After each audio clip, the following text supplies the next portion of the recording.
Hey folks, and welcome back to the show. It's James here, and welcome back to my channel. Thank you so much for checking out my videos and other bits and pieces that I've been working on now, previously, and in the future. This is my second vlog I've done in a while. Last one I did a couple of weeks ago, so it's about time I did another one. And thank you very much to the two or three new subscribers who've been checking out my stuff. Thank you for sticking around, and hopefully you'll like what you see. Today's video is brought to you by the Monkey Island 3 soundtrack, or the Curse of Monkey Island soundtrack I should say. Quite a Caribbean sort of vibe to it. I really quite like Monkey Island 3, probably my personal favourite of my Monkey Islands, but anyway, that's the topic for another video. So yes, this will be a continuation of what I was talking about in my last video, talking about video game collecting and playing retro game consoles on modern TVs and all that good stuff. Because I have been tweaking my video game setup recently. I've made a few changes to it, and I've bought talk about a major purchase I talk about today is the Framemeister, the XRGB Mini, as some people prefer to call it, but it's mainly known as the Framemeister. Now, if you've been following if you're a big fan of retro video games such as myself, and you've been following like channels like My Life in Gaming and quite a lot of other channels have covered it, you will know what the Framemeister is. Basically, it's an upscaler that is specifically designed for retro video game systems, which can upscale the image that these old consoles puts out into something more manageable, more modern, higher resolution, and upscales the graphics to make them look really nice and crisp and sharp. And when I say crisp and sharp, I absolutely mean it.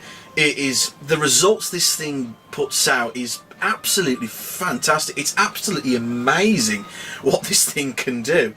It is expensive. I will get into that in a moment, but I'm absolutely thrilled with it. Like, it's like witchcraft, this thing. It's well, depending on what you've been using for the last several years and stuff, you might be using different standards of connectors and converters and what have you to try and get these things to work on HD TVs, these retro consoles, with varying degrees of success. Like, some cables are just give terrible picture quality, but some people might think, oh, I use RGB SCART and what have you, and S-Video and all that. You get better results with those, but most of you will probably still find problems with like the television, like mistreating the signal and still getting input lag and all the vast array of problems you can get while playing retro consoles on modern TVs, which is a major problem for a lot of people.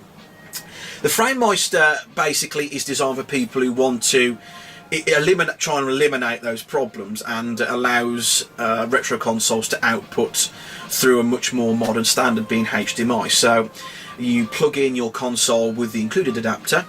Upscales the signal that it receives from the port at the front, and then upscales it through HDMI through the convenient port at the back. So it's quite as simple as that, really, and it's absolutely fantastic, the results it puts out. Like, I've been trying it with a few different games, mainly my Super Nintendo, mainly I bought it for, because my particular setup I was using before is a lot of my cables use RGB SCART, which is probably the best you can get for a lot of these old consoles most of the time, aside from modding.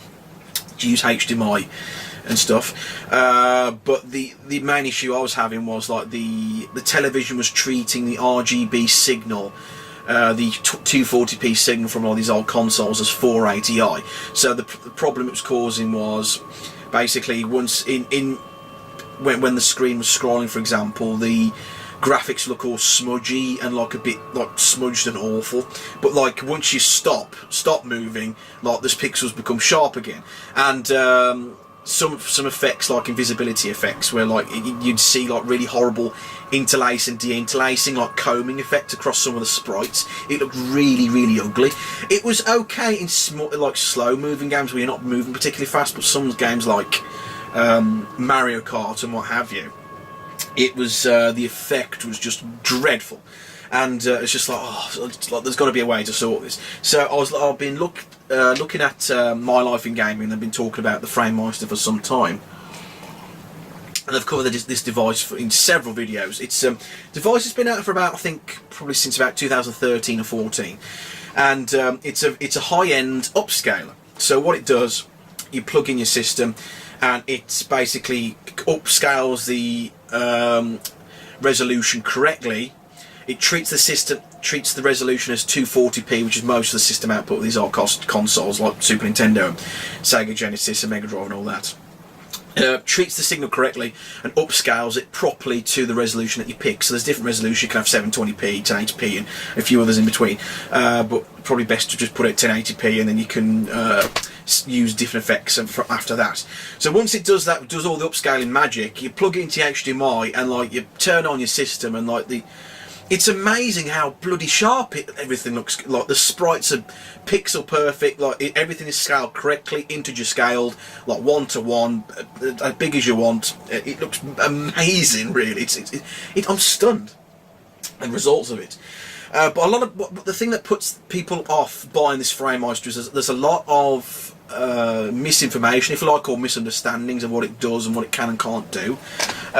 So following my life in gaming is a good idea if you want to find out more information about the Framemeister, but I'll talk about my experiences with it and what things you should look out for if you're looking to actually import one of these things. Now, this guy isn't cheap. That's one of the biggest stumbling blocks that this thing has. How much did this set me back? The unit itself cost about £250, I think, and I paid for this super fast shipping, which is like about 5 days, I think. That's another £20, and then you've got to take into account import fees. Now, depending on where you live, the prices will be different, and the prices do slide up and down from time to time, depending on like what price the website sells them at. Solaris Japan is where I bought it from, because that's the main distributor of the Framemeister, so that's always the best place to get the Framemeister from, because you know what you're getting. And then the import fees were about customs fees are about like 50 quid, so it's about £320 it cost me in total just to get this thing imported into the UK and up and running, which is not cheap. It's an expensive device, and like you've got to justify to yourself, is it really worth buying an upscaler like this? To me, for what the performance to price ratio is absolutely fantastic. Like, I was stunned at the results. I didn't think upscalers work this well, and this one it really is the bee's knees, as the phrase goes. It really is a very good upscaler, and it really does what it sets out to do. It's designed for old retro video games, and it allows you to keep using your old systems. And I've got currently 5 retro systems hooked up through the Framemeister through an RGB SCART switcher. So I'll just turn on the system I want, bang, it goes through the Framemeister and upscales everything nicely, and it's absolutely wonderful.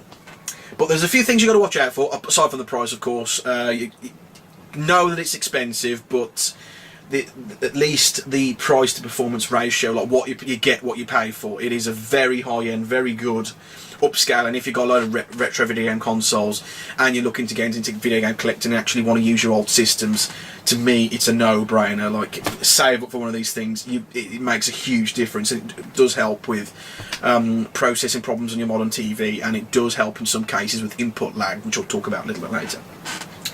There's a few things to bear in mind. Okay, so, well, any electronics basically where you're importing from a different region. We use in the UK 230 volts, which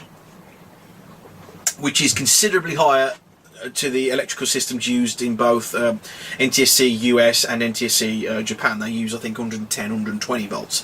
So you've got to bear in mind, like, when you import electronics from another region, you've got to make sure that your electrical system or whatever things you're plugging into it are not going to fry the damn thing, so you've got to watch out for that. So, for example, if I were to use like a non-standard like electrical plug in a plug into the UK, you will fry the thing, so be very careful about that.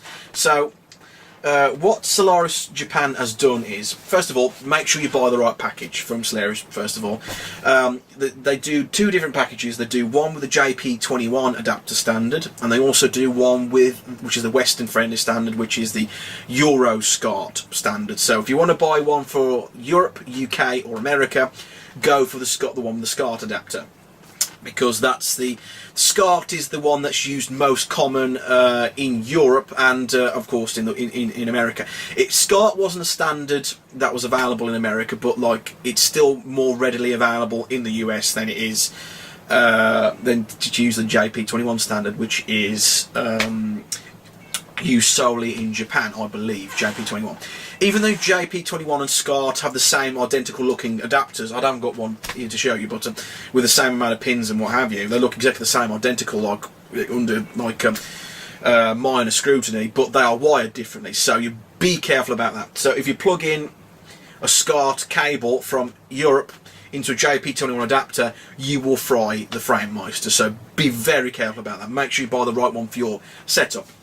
As I say, for us guys in the West, go for the European SCART adapter, simply because there's a lot more equipment that uses the European SCART standard, and it's a far easier to get like SCART switches that you can plug into your Framemeister. So if you've got several retro consoles at a time, which a lot of you certainly will, it's a lot easier to get like SCART switches in the SCART standard rather than JP21. There's only like one or two that I can think of that use the JP21, like one of them being the Selecti, as it's called. That Solaris Japan also sells that, but I think you can only plug in 3 systems or 2 systems at a time into that, so it's not nowhere near as useful as something like a Bandridge SCART switcher, or because they're much more readily available. That's a good one to go for if you're looking for a SCART switcher. And there's also a lot of enthusiast specially made SCART switches which can have 8, 12, 16 ports. If you've got that many consoles plugged in at once, I don't have the space. I wish I had that many consoles, but I don't. But I'm working on it. I've got a pretty respectable setup, I think, at the moment. I have changed it a few times in the last couple of weeks. Added a few consoles and moving bits around and things. But yeah, so make sure you buy the one with the correct adapter. You can always buy the adapter separately, but best to buy the one that's suitable for your region. Like for the West, go for it would say Euro SCART version, go for that one.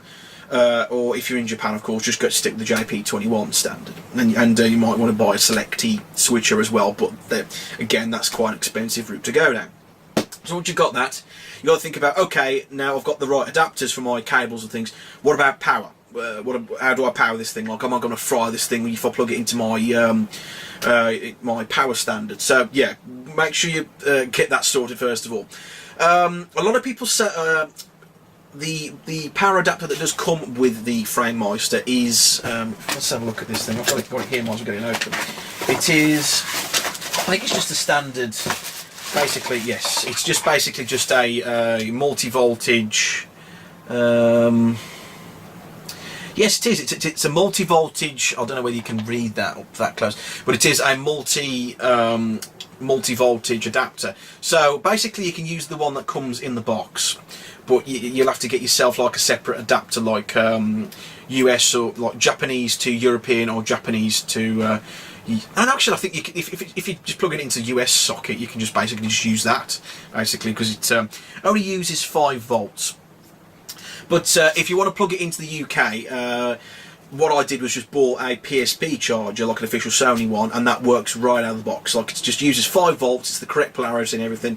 A PSP charger, just bought one off eBay for £10, plugged it in, don't have to use any step down or step up converters, and it just works. It just uses 5 volts, it's nice and safe. I'd go for that if you're in the UK. Just buy a PSP charger and off you go. Or if you've got a spare one in the loft somewhere, just use that. It works absolutely perfectly fine. But with the one that comes with it, you might. I wouldn't recommend it, even though it would be quite safe. It's only a small voltage on this particular device. But any electronics you import from another region, make sure you've got the right adapter. Make sure you don't what the device actually wants to use, what voltage it needs. Do you need a step down converter? Do you need a step up converter? The other way around. Make sure you do research. But in the UK, just easily just get yourself a PSP Go adapter or PSP adapter, and that'll work. It plugs in straight away, and it's nice and safe voltage, and you don't need any other adapters. That's probably the far easiest way to go about it. That's the way I've done it.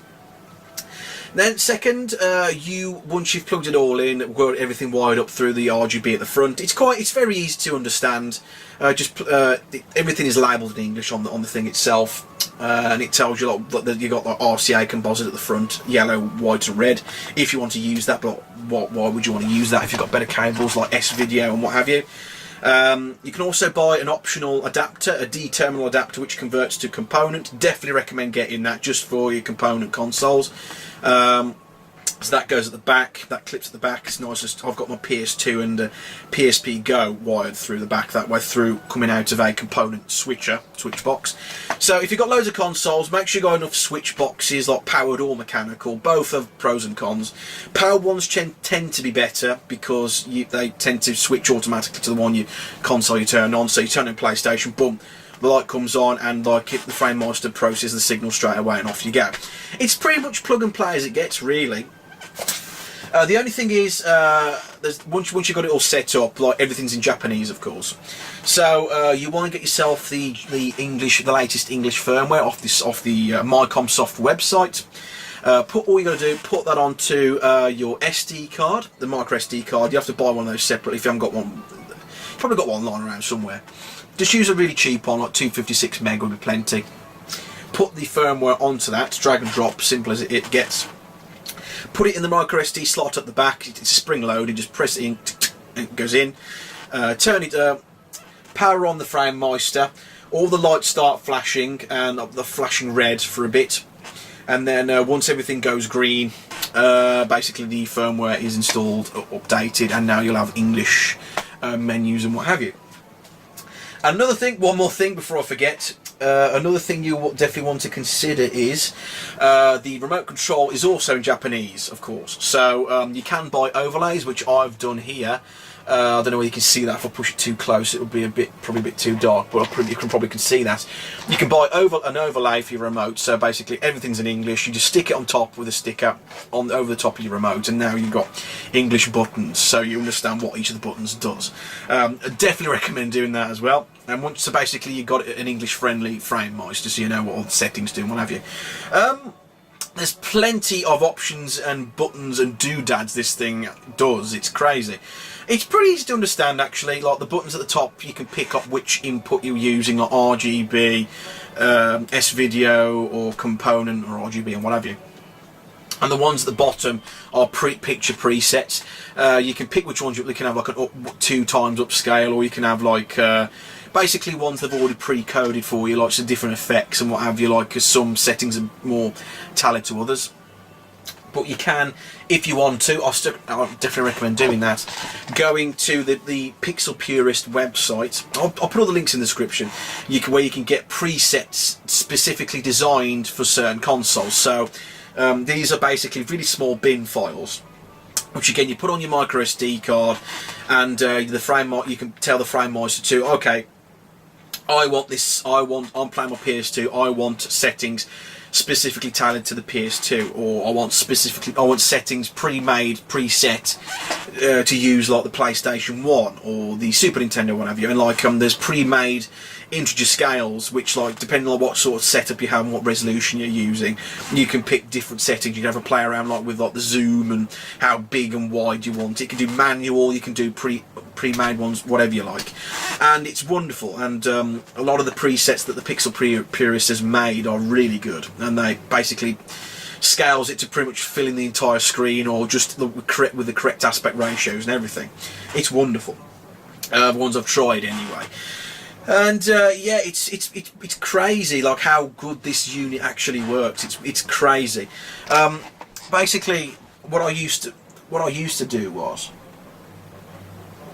when in my previous setup, what I used to do, I did make I don't know whether I showed it before, I probably did in a previous video, my gaming setup, where I used to have a gaming PC right next to my TV. I don't anymore. I sold that to my cousin. I built that PC simply because I was going the emulator route. Instead of having all the consoles and what have you plugged in, I thought, I'll just emulate everything, like, that'll be a lot easier. But as with emulation, there's a lot of pros and cons. Like, there's accuracy is a problem, and some games just don't work properly in emulation at all, and all sorts of other problems. And there's the issue of some people just don't like using, just downloading ROMs off the internet and just playing them for free on a machine, which is fair enough. But like, I never used to use it all that much because I thought it was just a hassle, just turn the PC on each time and clicking the emulator and then like getting the controller out of the drawer and plugging it in. It's like, it's just a bit of a faff really, so more trouble than it was worth. So basically, and not the components I put in that computer are overkill for emulation anyway, so it's just wasted components really. So when my cousin about 3 or 4 weeks ago mentioned like he was looking into getting someone to build him a PC or whatever, gaming PC, I thought, no, like I've got basically a spare one. I don't use it. It's great gaming rig in its own right. Like an i7 with a GTX 980 4GB graphics card, 16 gigs of RAM, and a really good motherboard and all that. I can't remember the model number, but it was overkill for emulation. So like, I can sell you, I'll give you a good price, and I sold the PC to him. And like with most of the money I got from that, I bought the Framemeister because I was plugging in my old consoles again anyway. Far more convenient. And since I've bought a flash cart for my Super Nintendo, the SD to SNES, I'll show you it right now. I've actually finally my modded Super Nintendo is now back. It can play 60Hz American games at full speed, and I've pretty much got the vast majority of all the Super Nintendo's games at my fingertips. And while I'm still collecting the cartridges, completing box on my shelf up there, I can just leave them up there and just use this in its place. There's a few games I can't use, of course, like a lot of the Super Effects titles. I can't play those yet because they haven't. They're still trying to think. I don't know whether it's feasible or not. I don't know, but they're trying to get the firmware updated so you can actually use Super Effects games on this. But for all intents and purposes, you got the entire Super Nintendo library on this thing. It's expensive in its own right. So was modding the Super Nintendo. This was £150. This thing, but this is the best flash cart you can get for the Super Nintendo. No voltage mismatches or anything, so it's safe to use. It won't damage your hardware like some of the flash carts might, which I'll probably talk about in another video. And it's the most compatible. My Super Nintendo modded. I think it's a one-chip console when I had it back, so I had to pay a little bit more. So it gives fantastic results when it was modded through to play 60Hz titles. So I could play the American titles on this thing faster than the PAL versions on my TV through the Framemeister, and it's fantastic. But as I say, doing what I do, I'm not going to deny it's expensive business, but getting your retro consoles to look really good and get your consoles set up through modern systems and stuff, it is expensive. So I will say to people, don't go if you can't afford it. Just save up your money for a few weeks or months or whatever. Trust me, the result is worth it. If you can't afford it, don't buy it. I've been in that situation several times. I'm never going to do that ever again. But make sure you save up sufficient funds to know what you want to do with your setup, what sort of flash carts you want to get if you want to save a bit of money here and there. You got to weigh up the cost of everything. Do you want to go for the cartridges, original cartridges on disc or whatever, or do you want to go for a flash cart route, or do you want to do both? which I'm doing. So I bought the flash cart, so that stays on my Super Nintendo. I don't need to put any other cartridges in. That stays in there. Put all the ROMs on the 8GB SD card. You will want a bigger one, memory card, if you want to use like the MSU1 modded ROM files, which have got like CD quality modded soundtracks on some of the ROMs, which I probably will look into at some point, but not a priority right now. I tend to prefer everything as they are stock, but like it's nice that this cartridge is capable, this SD to SNES. It's absolutely fantastic bit of kit.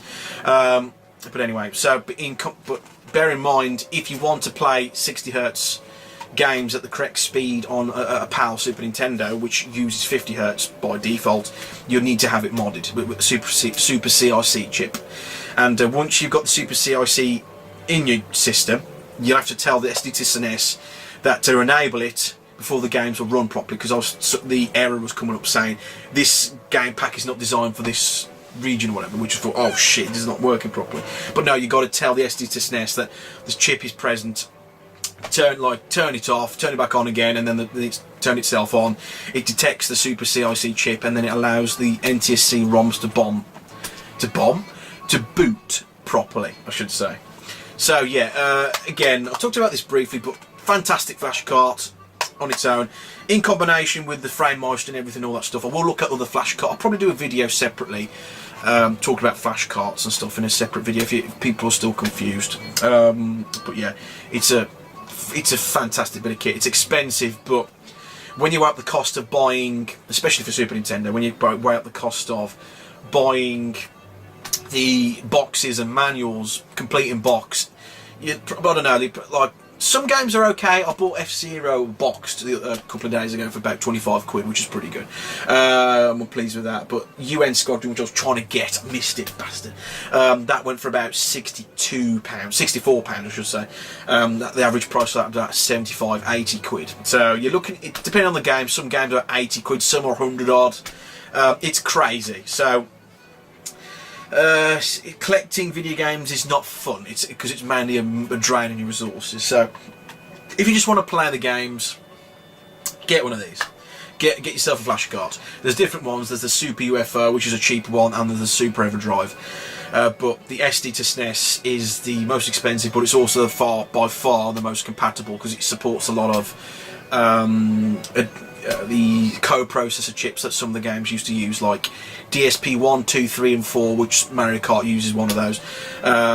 Mega Man X, I think they use the CX chip, I think it's called. I don't know if I'm getting it right. There's a few others it supports as well.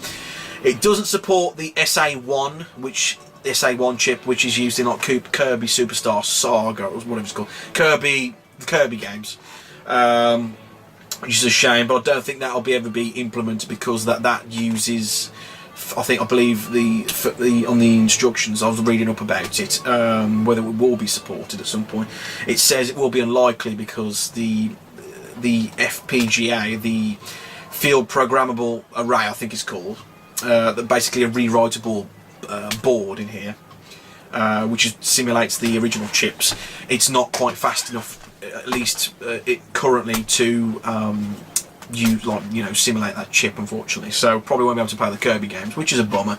But in that case, I'll just have to get the original cartridge and just play it that way. So, but which is fair enough, But everything else, Star Fox, I've already got a copy of Star Fox anyway, or Star Wing, I should say, over here anyway, and it's a bit dated these days anyway. It's a fun game. I've completed it to the end, but I've already seen what the game is about anyway, so I'm not too worried about that really. But everything else, all the main ones you want to play, Super Mario Kart and like the Mega Man X games, it'll play those fine, absolutely fine. I've downloaded a bunch of ROMs and just whack them on there and off you go. And the trouble is having far too much choice now. I'm trying to get through Super Castlevania 4. I've got quite far in it, but I'm stuck on level fucking 8. I can't get past it. I'm so pissed off with it. But I will get that cartridge eventually, and we'll try to get that. But again, it's just the expense all the time, really. But anyway, so flash carts is one way around it. If you just want to play the games, because like people, I caught on to the fact that like people want these cartridges again. Like they're in vogue now. They have been for a few years, and it's expensive, especially Super Nintendo. So that's basically go back into my Super Nintendo. Basically, I don't have to touch it again; just have to turn it on and off you go. But yes. Sorry, I just have to. I always struggle doing these vlogs. Like my throat always gives out after about like 10 minutes. It's stupid. Yeah, the perils of video game collecting. That's the biggest thing. It's just really expensive, especially in the retro. Super Nintendo especially is very expensive. I don't know what it is about that system, but a lot of the games on the system are quite expensive. Mega Drive is not far behind, but again, a lot of them are quite pricey now.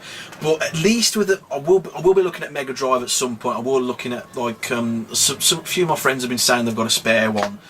They can sell me or whatever, but like, that hasn't materialised as of yet. I'll try and I don't know whether I'm willing to buy them, but it's just people like my friends have been really busy. I haven't had a chance to ask them like, what have you got to sell, and I'll buy them off you and try and if they want to get rid of their old equipment, I will take it off them and I will plug it in and use it or whatever. But like my friends have been quite busy recently. So I had a chance to really ask them like, well, you got to sell and stuff. I might end up just buy one off eBay or whatever, see whatever's out there. But again, Mega Drive collecting, that's another box of frogs, isn't it? I have got space for another system in my setup. I've got a gap there. I've moved the Xbox One downstairs because I don't play the bloody thing. I'm bored of the damn thing. So I've took that out, and I've got a gap now in the bottom right next to my PS2. So I've got a bit of more room to play with.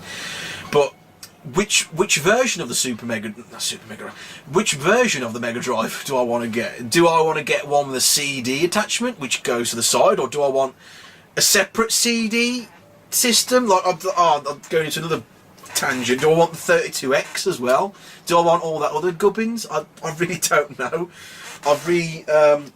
There's a lot, and there's several different revisions, and like each revision has its own version of the add-ons that goes with it. So you can't use a Model 1 32X with a Model 2, I think, and vice versa.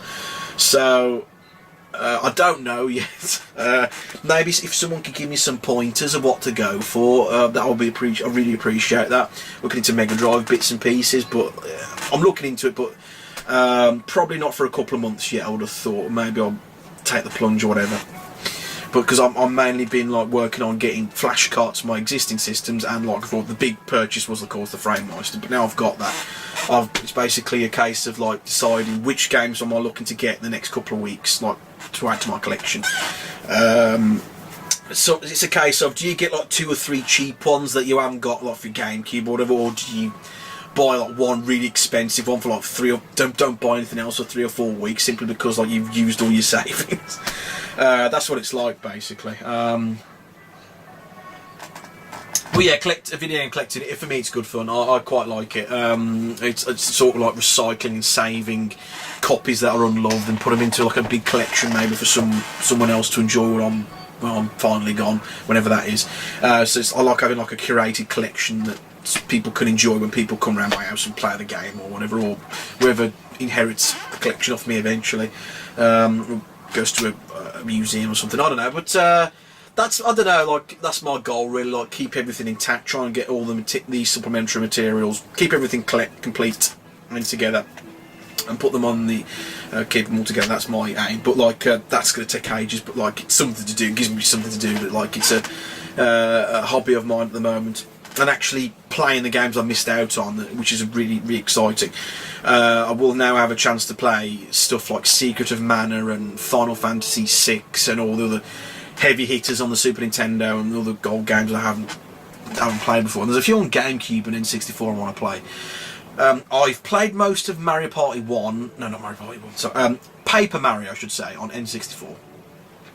I was playing that. I got really far playing that game on the Dolphin emulator, playing the N64 rip of the game through a Wii game. I don't know how that works. It's like you're emulating the emulator with.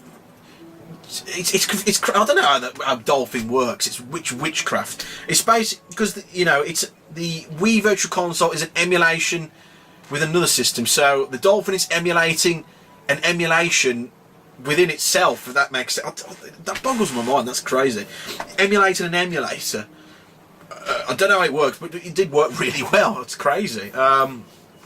Did crash every now and then because I think Paper Mario anyway in its own form was a bit unstable anyway. But I got quite far in that. But I stopped for whatever reason. I can't remember why. I think I got a bit busy. But I got quite far in that. I actually want to get play it on the original N64 and maybe through an EverDrive or something, or if I can get the original cartridge. But like it's about 150 quid, that bloody thing complete in box. It's just well, PAL version anyway. I think NTSC's version is NTSC version is cheaper to get. It's just the bagpipes. Put a different yeah, that's better. So yeah, Paper Mario. It's just that's a really expensive one. It's a really good game, but it's really expensive. It's I don't know whether the Wii Virtual Console is still active or they shut that down now. But that's probably the cheapest way to do it officially, anyway. But I would like to get that game at some point because it is a really good game. I got quite far in it. I'd like to have a proper copy of that. But again, it's the money again, isn't it? It's just hanging fire for like a complete copy. It's not good. There are out there, but you know, you're just gonna have to bite the bullet if I really want that. So it's not the priority right now. So I've been looking at other titles from my Super Nintendo and stuff, which is not much, but they are cheaper. It's how much bang you can get for your buck, basically. Another one I've been trying to get, Super Mario World plus All Stars in box with the variation with Super Mario World on it. That's expensive. The cheapest I've seen it about is £100. There's one going for about 100 quid at the moment, which is cheaper than £150, which that some guy from Italy's trying to sell. It's been there for ages. You ain't gonna sell that, mate. I did put an offer in, but like he declined it, so you know, whatever. You ain't gonna sell it, mate. Fine. But that's another one I want to get because that's quite a rare variation, because that's the cartridge with All Stars plus Super Mario World in one cartridge. I have got Super Mario World already and Super Mario All Stars, the cartridges, separately. I've got Super Mario World in box, the red version, red box variation. You can get the yellow version. I don't know what the difference is, but I've got the red one, albeit tatty, but it is complete. And I've got Super Mario All Stars, which is the one loose cartridge that came with the system that we bought. But you can buy the boxes. I want the boxes basically on the cartridges. And so any loose cartridges, I sell them. Or if maybe I can try and get. It's easy to sell a lot of your spares and actually to reassemble new copies, because half the time, like if for example, if you've got like the just the manual, for example, and you want the cart and the box, sometimes it's quite difficult to get the cart and the box, or just the box and vice versa. So it's not always the easiest thing to do. So it's probably just far easier just to buy a full copy and then sell the loose cart, the spare one that you've got. I've got a spare copy of Street Fighter 2 Turbo. I should quantify that because that's a different thing. Street Fighter 2 Turbo, I've got a loose copy of that. I'm selling that on eBay at the moment because I bought a complete copy for about £40. Even though it's a bit tatty, I'm quite happy with that. I got it for about 40 quid. Usually goes for about 70 odd, which that's a decent saving. I'm also selling a loose copy of Wario Blast on the Game Boy. I don't know how I ended up with that. I don't know where the hell that bloody came from. I don't even remember playing it. Maybe it was a donation from someone. I really cannot remember. It was from when I was going through my attic, looking through, trying to because I think I was looking through all my old games. Like there's cartridges and discs everywhere up in the loft, and I was basically reassembling what I could and try and make complete copies of everything. Again, and like all the ones I managed to get complete on the in box, shove them on the shelf and say, tick, I've got that complete in box, even if it's a bit tatty. But I ended up with a Wario Blast. I don't know where the hell that came from. Maybe it was one of my old cousins or something. Anyway, I really don't know where it came from. So I've got a spare copy of that. I bought a complete in box copy off eBay for £15. It's in good shape. Some like Game Boy still reasonably far easier to get into if you're into complete Game Boy collecting. Which is quite cool. So that's a cheaper alternative if you want to start a different collection than just Super Nintendo. But I'm collecting here, bit of this, bit of that, bit of everything really. I'm working on Super Nintendo mostly, but Game Boy as well. I'm looking at some various bits and pieces. There's a few really cool gems on that system. But yes, I'm selling Wario Blast, and I've got a extra copy of Star Fox Adventures on the GameCube. Very kindly, my cousin who bought my PC off me, not because I sold him the PC, but I offered that him anyway. But he had a bunch of PlayStation 1 games that like just strewn about everywhere and stuff like that, and like he just had a bunch of GameCube games as well. He just gave them to me, and I just donated them. I had some of the ones on GameCube I'd never had in my collection, so they're on the shelf now. I've actually got them now. I probably won't play some of them, but they're in my collection now, though I've got them. And there's a bunch of PlayStation games which I didn't have. Tomb Raider 3, Rayman on PS1. I'll probably do a video on that at some point. I've been playing that recently. Fucking difficult game. I wouldn't say it's a fantastic platformer, Rayman 1, due to its difficulty, but like it does have its moments. But probably one for a separate video. I'll probably talk about that one, but I've been playing that recently. It upscaled the sprites on that, like through the Framemeister. Wow, it looks razor sharp. really crazy, like through RGB and everything, wonderful. But very cool, and some Xbox games as well, 360 games which I didn't have. I'll put them on the shelf as well. So any duplicates I've got, I'll try and sell them on eBay. So if you want to check out my listings, just search for Petford123. That's my eBay. If you listings, I've got them on for about probably another 4 or 5 days. If you want, look at, I don't know if you.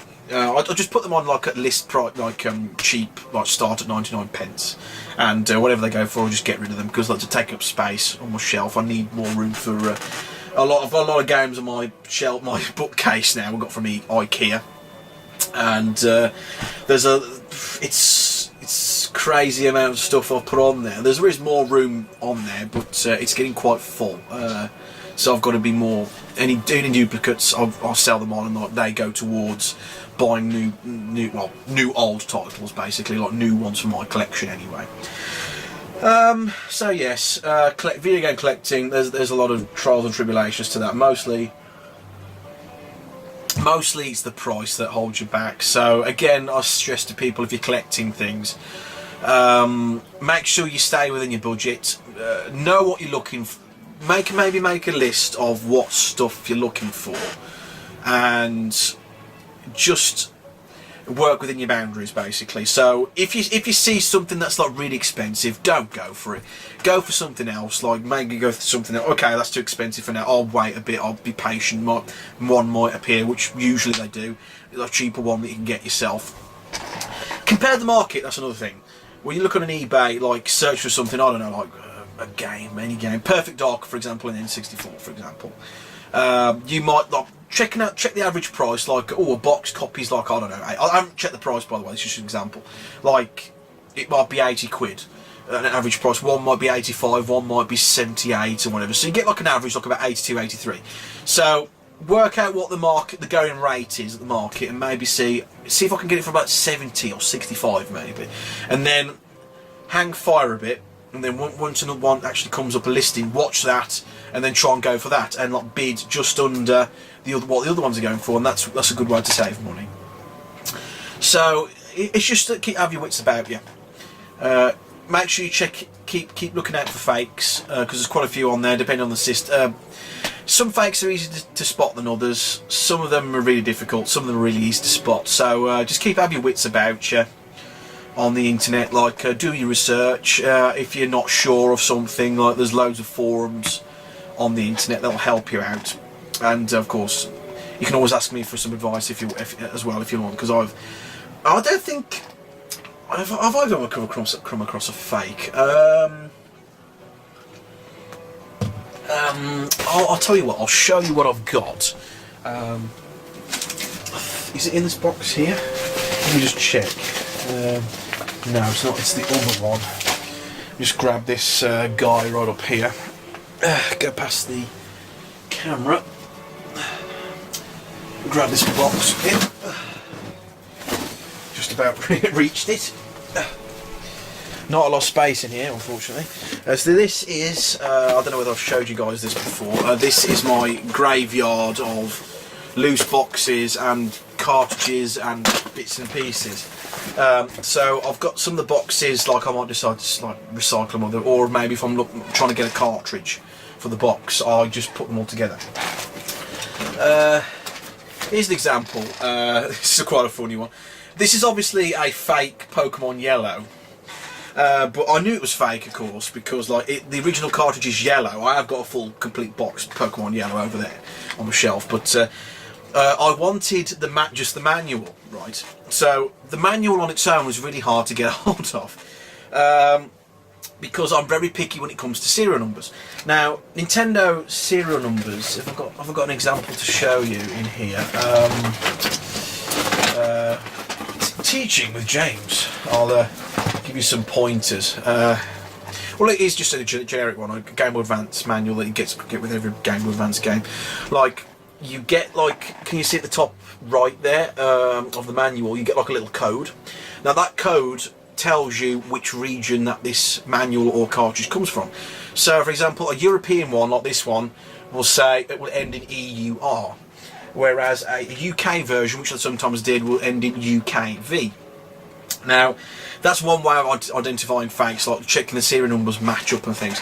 So, I was trying to get a hold of a UK version or European version of the manual for Pokemon Yellow. Found one, I bought it, and this came with it.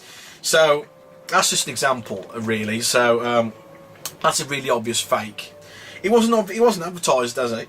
Oh, excuse me. In fairness, it wasn't advertised as a genuine article. It did say reproduction cartridge, so there is that. It didn't try to hide the fact it is not a real one. It is a repro. It does work, actually. It does save and stuff and does function properly, but I mean, you know, there are ones you got to watch out for in terms of like the world of fakes and what have you, so do watch out for that. But that's not, as far as repros go, it's not too bad. The label's okay. I've seen far worse than that. As I say, it's not the. It's something that you probably find in Spain, especially. Like, for example, for whatever reason, Spain seems to be a region where you can get a lot of like fake cartridges and discs and games from. It was the case like 10-15 years ago, still is now, where they basically main shops in the street can willingly sell like repro fake copies of games. Like this was the case when Pokemon was still, well, it still is big, but like nowhere near as big as it was back in like the late 90s and early 2000s. I really wanted a copy of Pokemon Gold. It was sold out everywhere, and you just could not get it. Like the waiting list was probably about 3 or 4 months because the backlog was massive. Nintendo couldn't manufacture enough of the fucking cartridges just for the demand. So we were in Spain around that time, and they were selling a copy in Spain, and it was we didn't realise it was a fake at the time until like by pure coincidence, like someone we know from another street up that we know was actually in the same place as us. That we come across them purely by chance. And they said to us that no, these are all fakes, and like we bought one for our son, so and so. I can't remember his name. This was years ago now. We haven't spoken to him in years. But he said like they bought one of these for their son or whatever, and it was turned out to be a fake, and like it corrupted your save data and everything. Like they wouldn't accept it back as a refund. So be watch out for that. That sort of stuff. Spain just doesn't seem to really give a shit about copyright. That's the sort of stance they're taking on it, for better or worse. In Spain, you tend to see, like on fairgrounds and stuff, you tend to see a lot of, I don't know what it is, but you tend to see a lot of like copyrighted, like, you know, artists have like, you know, copied Disney characters and like film characters and put them on the rides and painted them over there. Like that would be, if that was that wouldn't fly in America, because like Disney would like go smash them down with copyright and like cease and desist and everything. But Spain just doesn't care. Like they've said, like you know, I think they're basically just like they've made their stance clear basically in like courts and stuff. Like, well, this is just like a fairground ride or whatever. It doesn't matter. And like that's their attitude is also to copyright in general. Really, they just don't seem to really care really. So, but yeah, so be careful where you're buying your games from. That's just I think that was an interesting anecdote for you. So I don't know. I like Spain. It's a really nice country. I don't know why I'm saying Spain. Mallorca is a part of Spain, of course. That's where we went. You tend to see a lot of like bootleg, should we say, artwork of like copyrighted stuff, and like same as the case with games and Pokemon cards, fake Pokemon cards. They were like bright yellow, shiny and everything. You could buy like, I don't know, like a bunch, like about 200 for like about €2 or €3 or whatever it is, or whatever. It's just crazy. Fake Yu-Gi-Oh cards and everything. Pretty crazy. But yeah, watch out for that sort of stuff, for fakes and things. So yes, that's one of the many trials and tribulations of collecting video games and stuff. Like, there's a lot of fakes to contend with and what have you. So yeah, as I say to people, do your research and what have you. Make sure you don't get caught out that sort of stuff. And as I say, there's plenty of forums to help you out, like point out fakes depending on what the thing is, what game it is, what format it is, and like what pitfalls to look out for. There's a lot of helpful people out there. As contrary to what the a lot of television shows pump out, like where you end up like hating people. There's a lot of helpful people out there if you want to scout them out, and they'll give you happily give you a lot of helpful advice and what have you. So pick the wrong track again. Danger code, that's fine. So yes, it's that's one of the many things I really like. Retro gaming, collecting. It's not always smooth sailing, but you know, it does take a lot of time and money a lot of the time. But like, it's sort of, there's something to be said about playing the original hardware as it was intended, and not playing them on modern. You got all the mod cons of new television displays, whilst at the same time still using original hardware. And I don't think you really have to worry about a lot of these old consoles like breaking down on you a lot of the time, because a lot of them, I don't think I've ever had any made, like, especially a lot of the older ones, like the old Nintendos are just bomb-proof. They just seem to keep going and going and going and going. It's crazy. My PlayStation 1, my PS1, my little small version, that's 20 years old and that's still reading discs like a champ. No problem at all. My PS2, younger than that, again, still reading discs absolutely fine. I played them quite a lot back in the day. They were stored in the loft and like weren't particularly treated that well, I have to say. But now I've got them all set up again. I don't have any problems with them. It's just that a lot of old consoles seem to be really well built and really rugged and strong. So I really can't knock that, really. And there's loads of enthusiasts like repairing them and like replacing capacitors and systems, and the modding community is really thriving and all that. So I don't think you have to really worry about like these consoles dying on us, at least for a good while, at least anyway. A good few years, I would have thought, because there's still a lot of them out there. There's a lot of systems that use a bit on this used market that barely been played, and a lot of modified consoles that have been refurbished and what have you. And there's loads of, and like, of course, especially with PlayStation, like backwards compatibility. You like, even if your PS1 dies, you've still got your PS2 to use the discs as well, and the PS3 still reads PS1 discs as well. So there's plenty of options for a lot of your consoles, depending on what you've got.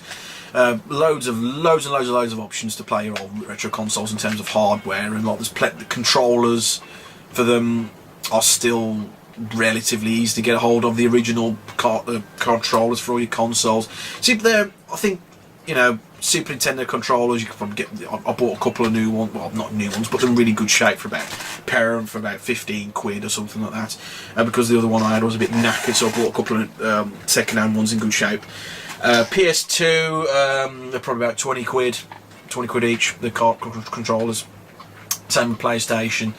I mean, the peripherals and stuff is quite easy to get a hold of, reasonably easy to obtain and stuff. So getting the peripherals is not that big of a deal, really. So in that sort of scenario, it's that. So not everything you don't have to spend great deals of money to get your consoles up and running.